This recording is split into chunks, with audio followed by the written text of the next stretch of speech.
off to usually the back top, and keep them kind of pushed back so they can't take over in the hive. If they do take over in the hive, they will lay their larvae in there, and their larvae bore across your bee brood and go through your honeycomb, and they web it all up, and it just destroys and will eventually kill out your pollen. So wax moths don't tolerate the full sun as well. So when you're thinking about where you want to put your bees, that's one thing that it's a very good question, because it's one of a good thought that would give you all winter to kind of think about. Man, I was thinking there, but I probably want something more direct sun. The bees can handle it. You can accommodate for it. You can put screened up material and stuff, and they'll fan themselves. A lot of times you'll see them bearded up, basically literally a beard on the front of the hive, because it's too hot inside and they just want to be out. But full sun for the placement. I'm sorry, this is not a funny one. You're fine. I just want to ask this question. I know we're doing questions with it, just so I don't forget. Is there like a beneficial insect or something that you can do to bring in to get rid of the wax moths? Not that I know of. Let's ask what There's, and this is way in depth, but there is a wintergreen grease that can be made that I put in the hives to feed the bees, and the bees snack on it, and it kind of kicks them into cleaning mode. And I use that instead of oxalic acid, which is what everybody's doing now for the mites. Because what happens is, and this really doesn't pertain to the beetles, but another trick that I do with the beetles, since the bees run them in the back and top of the hive, every single one of my hives has a little Swiffer, unscented Swiffer sheet. And I will set it, so you always work the hive from the back, so the girls, they're going to be coming and going while you're in here. So I'll set it back on the back, and what the bees do is they kind of pull it down and shred it. They don't want it in there. They're cleaning up the hive. They don't want it in there. Oh, that makes sense. So then the beetles walk across it because they've got them chased up to the back, and it's a nice little nifty beetle trap. And there's other beetle traps you can do with shallow trays and oil, just regular like vegetable oil and stuff like that. But as for Do their feet get stuck in it? yeah, the bees once in a while do, but it's mostly the beetles, because the beetles are smaller. They're like a little black beetle about the size of the tip of your finger, and they fly, so you can't, they don't just come in they obviously come in the front entrance, but even if you're in there working on them, I try to squish them and stuff whenever I see them. But the wintergreen grease works better for the mites. The mites start in the cocoon, which is basically let's see if I have any. The cocoon, there's a papery cocoon that gets deposited with each egg that's grown. They just kind of build it out. This one's not as much, but when you start seeing comb get darker, see how dark this is? This one's been around longer and had more eggs and stuff laid in it. The mites stay in the cocoon after the bees hatch, and if the bees don't get in there and clean that out, if they're lazy and not cleaning it out, and the queen goes back in there and lays another egg in there, the cycle hasn't been broken. So the wintergreen grease gets them in there to clean that cocoon out better. And I can't even talk about oxalic acid because people fog their hives with it. I refuse to put that anywhere near my bees. So, but as for a pest, that's a very good question. It'd be something we did for research. What would be a natural pest? But the bees, creatures in here. If you've ever seen a wasp, they can come in and they'll ball them up. They don't sting them because if they sting, they die. They ball them up. They literally heat them. They get so many on it and they just kind of cling to it and they heat them and it kills them. So I don't know if a pest would live in the hive, but there are some ways around it. I'm sorry, I didn't quite catch though. What was it, wintergreen what? Grease, it's a concoction that is made, but it's, Like with essential oils? yeah, Oh, okay. yeah. So wintergreen, essential oil, sugar, and Crisco kind of makes a grease. But you got to know how much to put in, or you can kill them with that too. But there are natural ways to kind of kickstart them and get them cleaning up the boxes, cleaning up the cocoons to break that life cycle. I don't know if you do this or, I don't know, I thought of it and I looked it up while you were talking about the moths that, like bat roosts. Bats do not eat bees, but they do eat moths. I don't know why I thought of that. Yeah, cohabitate. Another thing I've been noticing is I have red wasps at my house, and I've noticed where the red wasps are declining in places that I don't want them, like my front door. The dragonflies are declining. So I'm wondering if the dragonflies, so bats are a good thought to have close, if you put the bat house close to, in a tree close to your bee yard area. Can I interrupt real quick? Yep. So on that topic, I don't know if anybody has like big acreage, but there's a lot of, I'm part of this group like stop the wind farms here, the big wind mills, because they are not good for the environment and they kill bats. There's huge studies about how they are killing their bat populations. In fact, they're even asking people to be part of the studies they'll bring bat boxes to you and do studies if you live, like if your neighbor put up one of those 750-foot stupid freaking things. Anyway, sorry. I'm all for clean energy, but that's not clean Who's energy. they? I mean, who can you get that on? You're not on social media. I can tell you later. I just wanted to say like that made me think of that, because bats, I mean, all these natural ways, like we are behind because we haven't done all this research. But like bats and like dragonflies. But these are great questions that we can do the research on, Yeah. because like I said, I think, and obviously you guys think different than the traditional people, and so these are the comments and the questions that we're gonna ask. So We're the ones that can come up with. I like the hive mind mentality, because we don't, well, We might say there was pun ideas. intended, but That needs to be a shirt. exactly. What, teamwork makes the dream work, or puns intended? Yes. Other questions while we're like I said, I kind of keep this informal because if you have the question, probably someone else has the question. What is the harm that the alkaline acid does? I don't know, but I don't want it anywhere near me. I know it is. It's crystals that have a danger poison, and they have to heat it and use batteries to crystal. I can't even.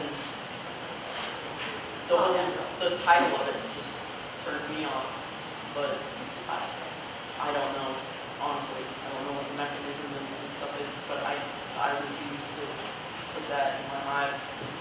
You can get, I didn't bring any with me. You can get plastic foundation that you can put in your hives. I personally am not a fan. I'm not going to put honey. It'll be in the brood box, but I'm not a fan of plastics either in my hive.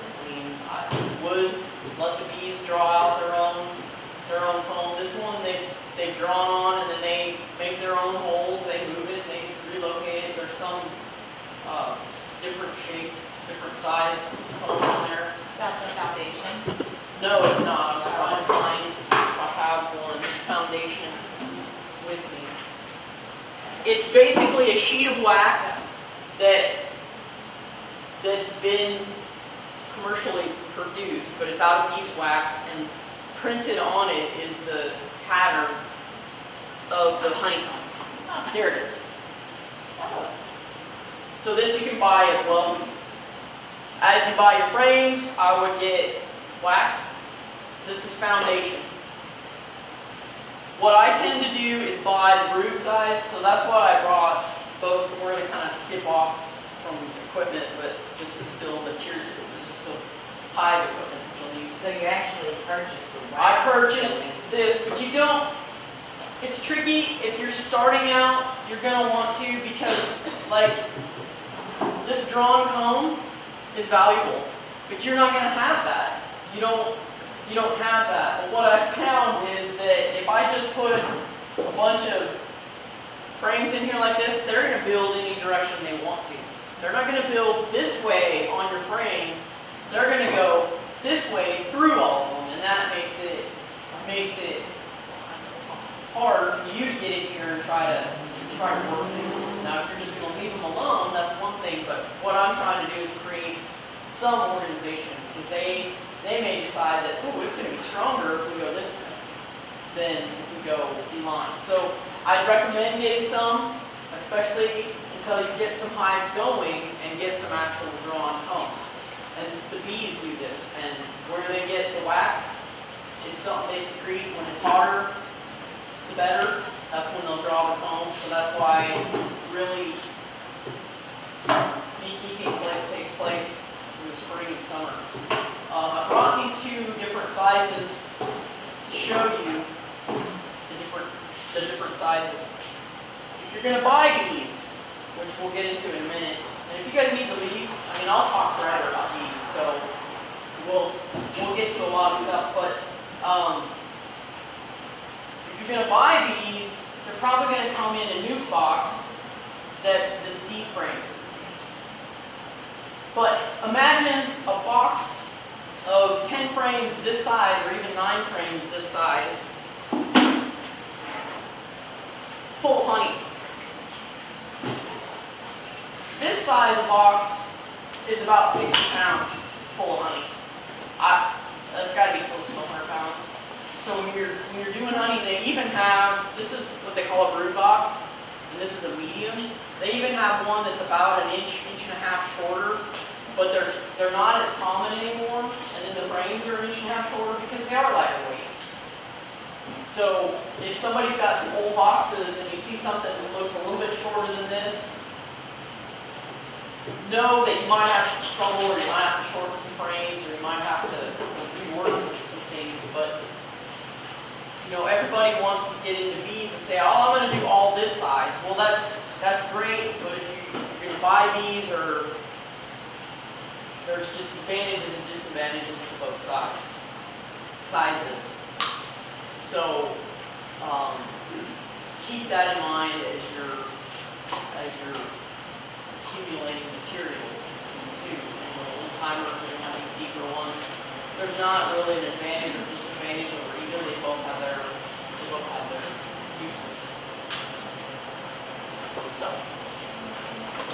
any questions on that kind of stuff? We're kind of skipping around between equipment and boxes, but How far apart do you need to have, like, if you have, so there's 10, for instance, and you split 5 and 5, how far apart do you need the boxes? 5 hives. Yeah, okay, so start 5, 5. For instance, we just set 100 numbers. 10 So I like to make sure when I'm in a hive and I've got, say, 3 boxes stacked here, I make sure I leave enough room between my hives that I can set my, let's see, I want to get into this box, or see all 3 of them. I take the top one off and set it next to me, so I'm not having to dance around behind me or in front of me. That's how I'll set up my bee yard. My bee yards, I've taken old roofing metal, corrugated metal. You can take tarps, you can take landscaping cloths. Grass will grow up, especially with these screen bottom boards. The grass will try to grow up through your hive, and then you're trying to, you're in there, and it's all interwoven in your foam and everything. So if you could put down some kind of kind of landscaping deterrent. And then on top of that, I was doing just one cinder block high. You know, people talk about, oh, the wind and all that stuff, but I'm like, forget that. By the time you've bent over and lifted these things, I've lifted mine up to 2 cinder blocks high. There's different frames out there you can make. Beesource.com. It's typed on the bottom of your website addresses and stuff. Beesource.com has free plans for different stands, for building these boxes, these are D handles, so they're deeper in here. If I've got gloves on, some of mine aren't as nice. This one's nice and flat, but the backside one is not as flat. If I've got gloves on, you want to be able to pick that up. You want to be able to hang on to this thing. You don't want to drop it. You can screw a piece of wood on here, but that flat surface, these are sitting outside in the weather. That flat surface is eventually going to rot out. So, but they've got jigs to make. I've got a jig that I made out of a couple pieces of scrap wood that I could put about 20, 25 of these together at one time. So then you just go down with an air nailer and bing, bing, you know, so you put the ends in and the bottom on, and then you can nail all the bottoms together, flip it over, and then put all the tops on and nail it together. So there's a bunch of jigs on there. Beesource.com is a good resource for free patterns. The jigs they'll save a lot of time with the jig that'll hold these boxes together. And I think they've got the dimensions and sizes of these boxes. That's a good resource. Let's get back to equipment. And you do put them you put yours 2 cinder blocks I do. on. That's good to know. I have trouble with it being an overcarton, so that would be. Yeah, because you're working. Yeah, you're working over them. I have not had any problem with wind. I've got them. My property is. I've got 100-foot grade changes, so I've got some on the top of the hills, and I haven't had problems with wind. But I also put a cinder block on top as well. Okay, stabilize it. Oh yeah. Yeah, you don't want that lid to fly off. If it's raining and they get wet bees don't fly. Wet bees they're dead bees if they're inside their home and wet. So that's why these telescoping lids, you don't ever have to worry about they're sliding off, getting bumped, stuff like that. They're definitely Where water goes on them and shit. Yeah.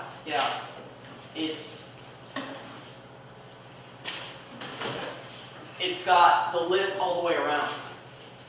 So it can't. It's got a little slack, but it can't. And then if I need to if I want ventilation, I just put my screen on here, and then I can tip the lid, and now it's got some ventilation through there.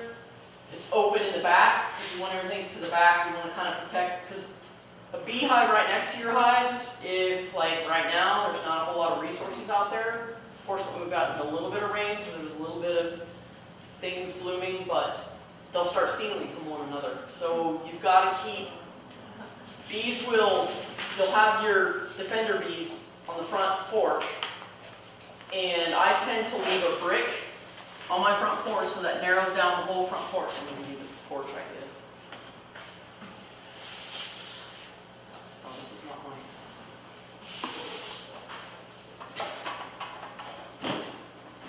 So now you see what the porch looks like. I'll set up brick here, and then the defender bees, they don't have as big a space to defend, to keep either robbers out or wasps or things that are not. Do you only do that at a certain time of year, like when the I- resources are down? I tend to keep it on all year round. It just keeps, then I don't have to kind of pay as much attention.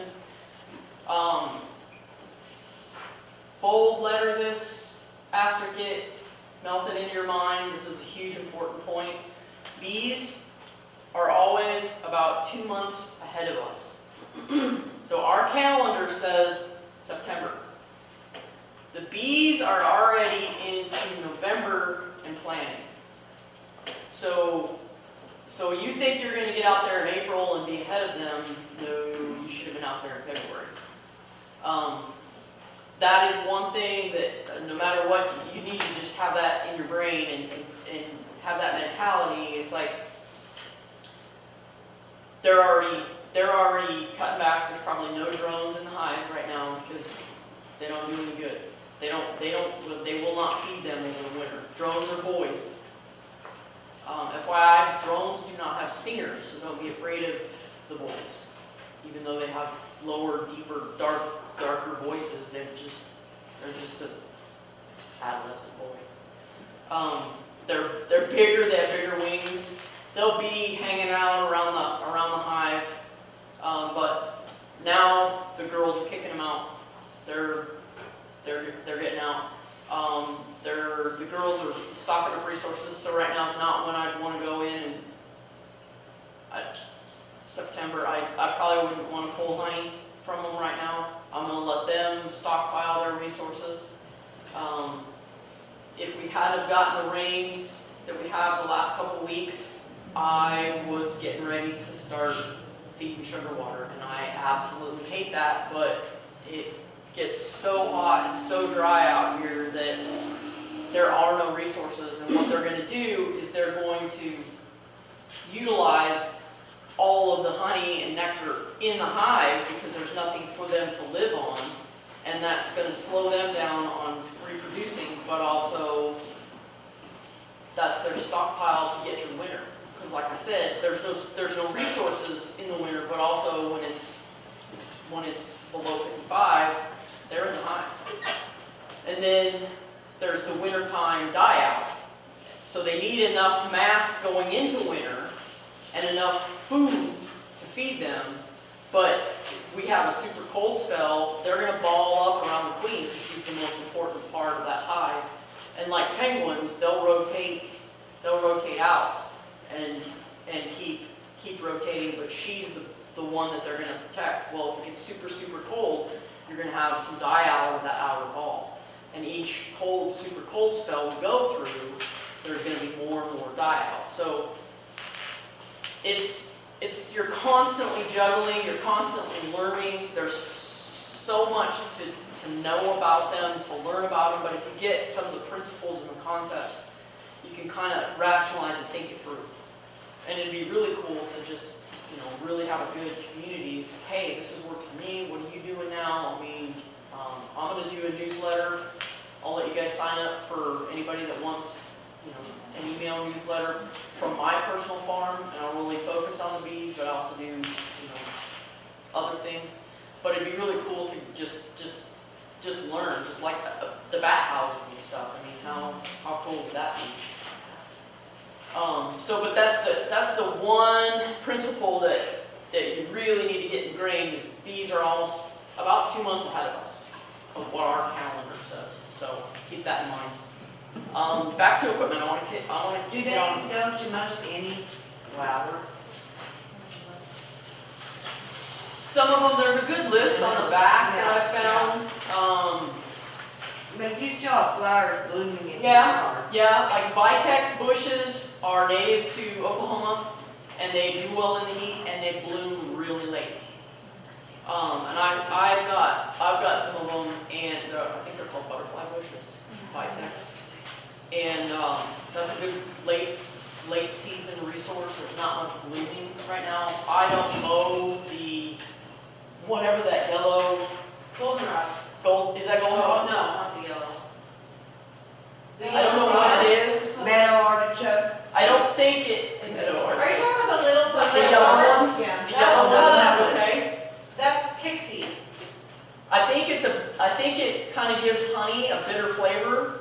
So a lot of people, but I don't mow it because right now it's blooming. It's like they're, It's blooming readily, and I see them all over. So that's going to give them winter time. What about ragweed? Yeah, that really, so many of my Ragweed. wildflowers, Ragweed will make it bitter. they like are house- on. yeah. That would be Yeah. my question. Goldenrod? I don't know. I know ragweed does. Makes it smell like, or tastes like stinky socks, I've heard. I thought you were gonna say pot. No, Sorry. stinky socks.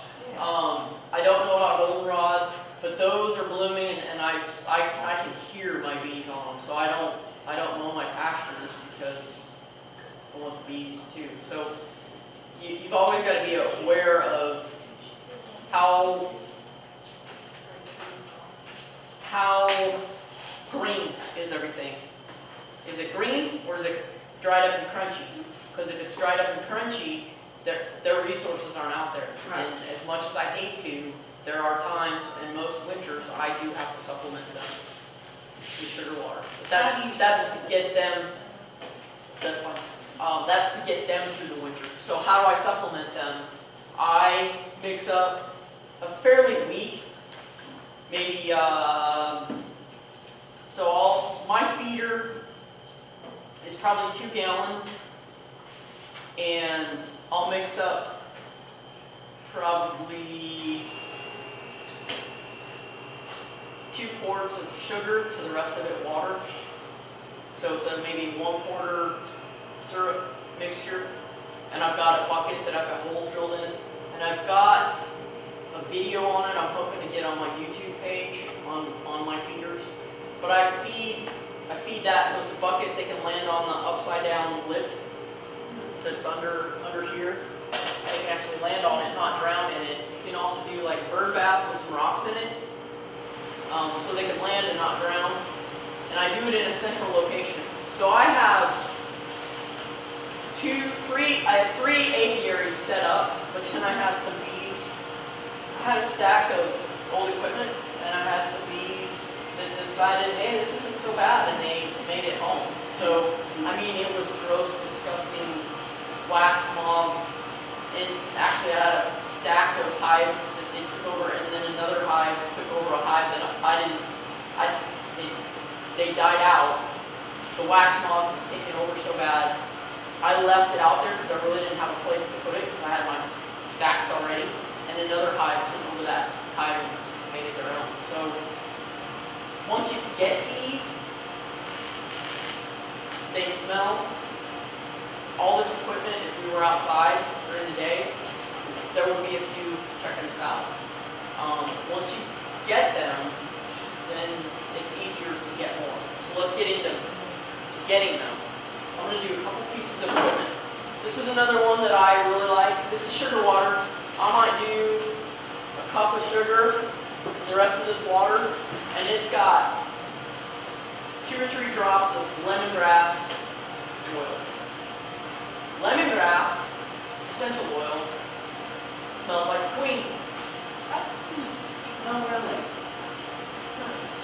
So that's another one to mark on your, bold it, underline it. Lemongrass oil. So what I really use this, if I'm in a hive and I'm working them and they're kind of getting a little fidgety or something, I'll spritz them down, so they start licking it off of themselves and stuff. But if you go up to a swarm,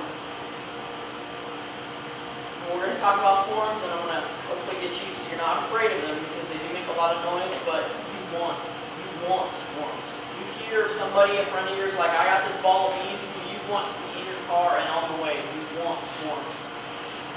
Don't be afraid of them. As soon as you get there, spray them with this. This gives them something to eat. If they've been out swarming, if they've been out for a few days out of the hive, because they've made the decision to leave, so they've possibly been out for a couple days,